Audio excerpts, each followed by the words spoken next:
In this video, I'll be discussing the method I use to root my rose plants and my Euonymous plants from cuttings. There are a number of YouTube videos detailing the method you could use to root your cuttings, but one of my favorite is an episode done by Mike's Backyard Nursery, and he suggests that you could make your cuttings anywhere from 2 to 6 inches, but the length of the cutting is not as critical as the timing in which they are made. And so it depends on your location, but here in Georgia, early June to early September is best. And in terms of the soil, I use a combination, it's a nursery mix, which is a combination of wood chips, peat, moss, and compost with lime added and trace elements. Now, in terms of the rooting, most instances there are many plants where you really do not need to add a rooting compound, but I did add a rooting compound in this case. As a matter of fact, some people would even have the plants in water until they root, and then they will transplant them.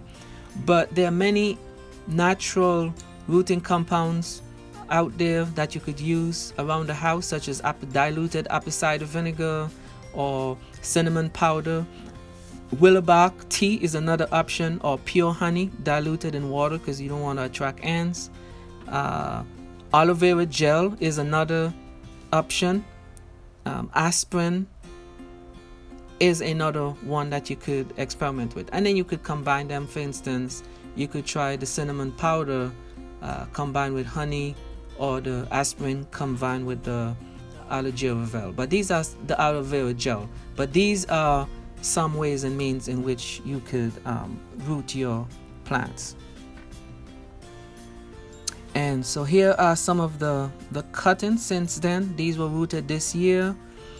I do have some plants, some of the roses, they are already flowering, and that was based on where the cuttings were made from the plant.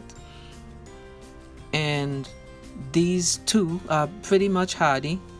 In the winter, I really don't need to bring them indoors, especially the Euonymous, which is an evergreen, and so they're doing quite well in this weather.